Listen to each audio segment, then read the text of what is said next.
Out here, every second counts. The perfect shot, the perfect moment. And when that moment comes, we won't miss.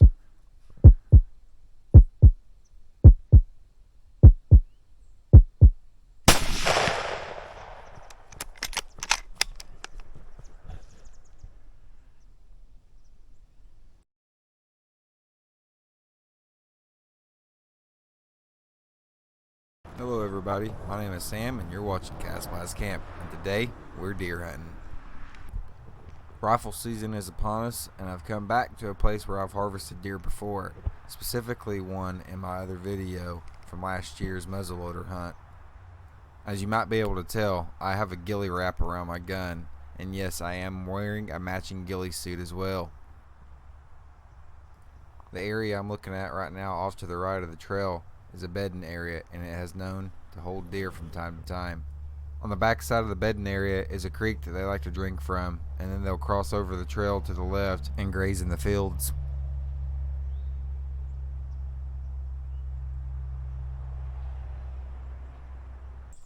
At the time of the hunt, it is in December, so all the leaves are pretty much on the ground, but there was a recent rain that made them all soft, so they wasn't that crunchy.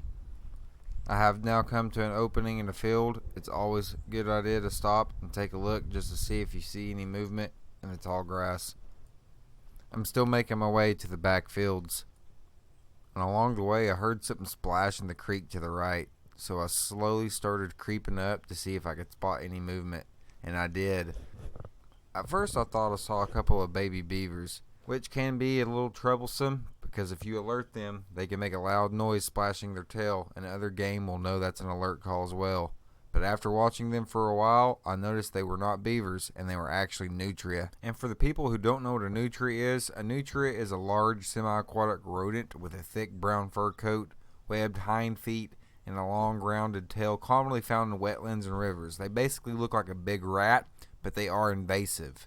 So a lot of people trap them for their meat and fur, sort of like beavers. But I'll have to come back for those guys later. Right now I'm making my way to the backfields where I know deer come out in the evening to feed. The backfields used to be planted with corn during the summer, but now it looks like they're planted with brassica, and it's loaded down. A nice green lush field. A good tip when you're hunting and you're coming up on a clearing or a field, take it very slow. A couple steps at a time, scope it out, look for game in the field. There is some tall switchgrass planted on both sides of the trail and along the field as well, making it easier for me to sneak up to the edge of the field without getting spotted by any potential game feeding. I have now worked my way slowly up to the corner of the switchgrass, and I have scoped over the field with my binoculars a few times.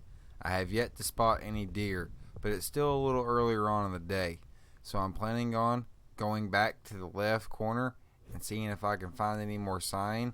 If not, maybe set up somewhere along the edge of this field and wait for them to come out in the evening.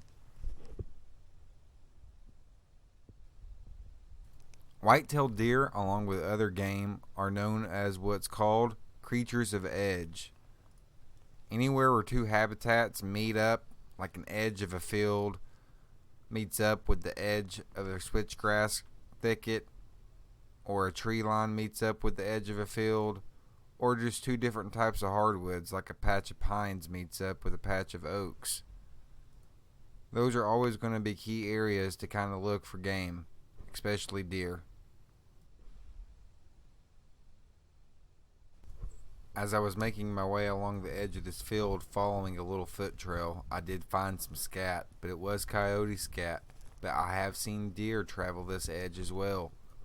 Also, you never want to forget to look behind you from time to time. Sometimes just checking over your shoulder can be what makes or breaks a hunt. Also, another key tool for hunting is a good set of binoculars. They can really help you look long ways without having to muzzle your gun downrange. I'm still walking along the edge of this field looking for fresh sign. I am carrying a low profile chair that's designed for turkey hunting, but I like to use it because it sits low to the ground, and it can help blend you into the ground, especially if you're wearing good camouflage like a ghillie suit. So keeping that in mind, I am also looking back to see where my shooting lanes will be open and where they will not be open. This backfield has been planted with brassica, Deer need foods like brassica, turnips, and kale because they provide vital nutrients, vitamins, and minerals that corn cannot offer alone. So they like to get those, and it helps support their overall health and digestion and also their energy, especially during the colder winter months. That being said, I really didn't find any fresh sign back in the corner, so I'm planning on going back to the entrance of the trail to set up there and watch the field for the evening. And as I was walking the field edge back to the entrance where I was wanting to set up, I saw something coming out of the thicket about 150 meters down the field edge in the thicket that I did not see before. I thought I had turned on my barrel cam, but upon further review something happened and I was only able to get it on this camera. But there was a deer coming out of the thicket. It was only showing its front shoulder, neck, and head. It was staring directly at me. But since I had a backdrop that was tall switchgrass and I was wearing the ghillie suit, I was blended in pretty well. It had picked out some movement, but it didn't quite see me after I had stopped walking. It couldn't make me out perfectly, so it just stood there. At this point, it felt like the deer was looking at me right through my own scope, right into my eye. I was wanting to sit down and use my knee as a prop to steady my shot, but I was afraid making all that movement would scare it away. So I was trying to steady my breath, but it was all over the place. After an almost solid 2-minute stare down, the deer has still not moved. He is solid as a statue, and I'm still trying to get my breath steady. My heart is pounding.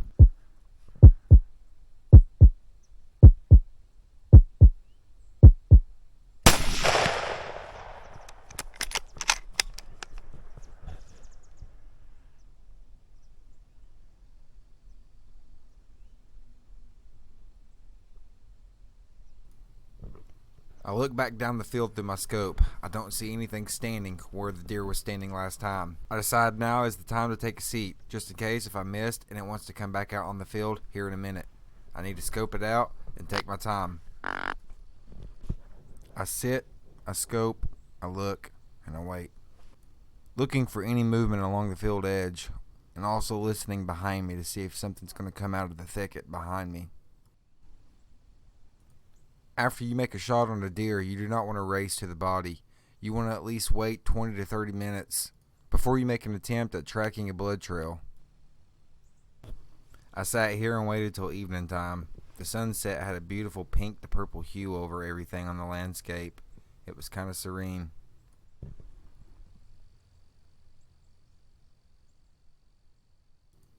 Now it's getting later into the evening and I have not spotted any movement. So I'm deciding to get up to go look for a blood trail to see if we can find this deer. I just shot at one. It was coming out of the edge of this thicket over here into this field to feed. And I seen just the front half of it. My breathing was real up and down. I was trying to get my breath steady. And I took a shot. I'm hoping I hit it. I'm thinking I did.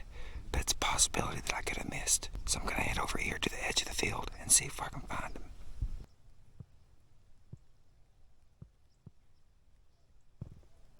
With it still being daylight, there's a very good possibility there could be more deer in the area. So I'm still taking it slow and remaining quiet and looking for more deer, or maybe even the same one.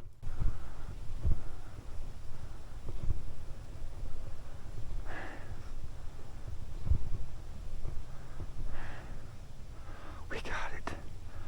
Deer down. It has been some time since I last shot, and this is a big field, so I'm keeping my eyes open for more deer.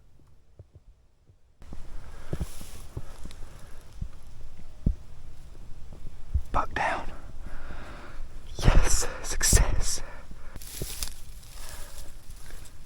Oh. Spot buck. That's right, guys. We got a buck down. But as I was looking over my harvest, I did see some movement down the field. So I picked up my binoculars and I spot 2 more doe that walked out on the field. So my plan is to get my gun, keep a low profile, and get closer so I can get into a better shooting position. I still have a couple of doe tags I can harvest at this point. So I'm going to try my shot at filling one of those. This is a very big field, so I'm trying to sneak up to the deer within 100 to 150 yards of them. sneaking up 15 to 20 yards at a time and then stopping and looking through my binoculars to make sure they're still there. But it is now the last bit of light, so I have to take a shot.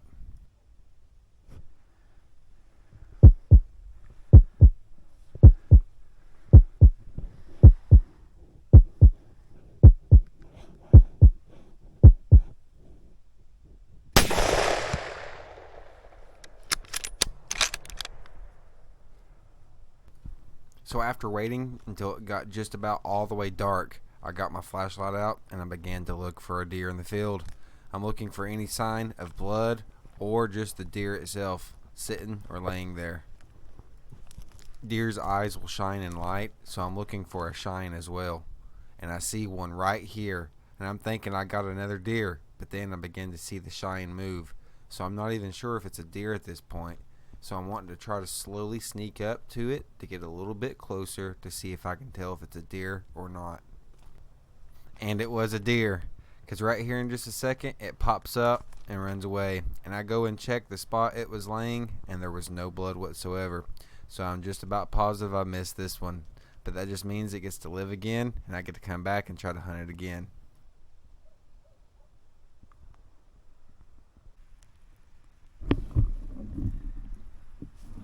Alrighty guys, we got us a harvest. Spike buck. He's not huge, but he's definitely not a baby either. He'll make for great eating meat to put in the freezer. Came back to this field this evening, had a good feeling there was going to be some deer back here feeding. It is now raining pretty heavily though. It's starting to come down. So I'm going to go ahead and get this guy field dressed and get him back to the car. I'm not going to show you that. I already have a couple videos that I will link in the description below. If you guys want to know how to field dress a deer all on your own, I'll put that in the description below. It's been tough this season so far. A lot of hunting pressure has been scattering these deer here in my area. So I'm thankful to take anything that I can. This guy wasn't no monster buck. He ain't no trophy, of course, but he's not a baby either. He'll make for some good eating meat. The very last few minutes of light, as I was walking up on this one, I seen two other deer out in the field over here. So I took a shot at one. So after I get this one drug out, I'm gonna get my spotlight and go and check the field again and see if we can find the second one.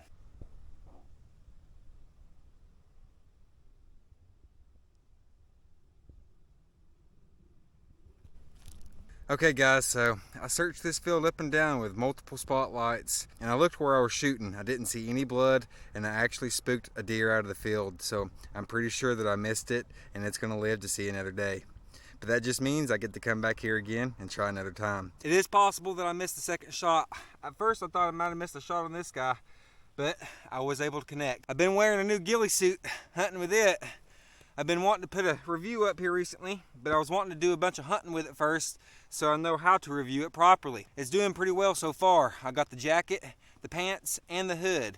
I'm going to be doing a review on this very soon, so be looking for that video in your feeds as well. So I was able to fill one of my buck tags. I got one buck tag left and 2 doe tags. Deer season's ending really soon, less than 30 days away. So I'm going to be hitting it hard to see if I can fill those other 3 tags here real soon.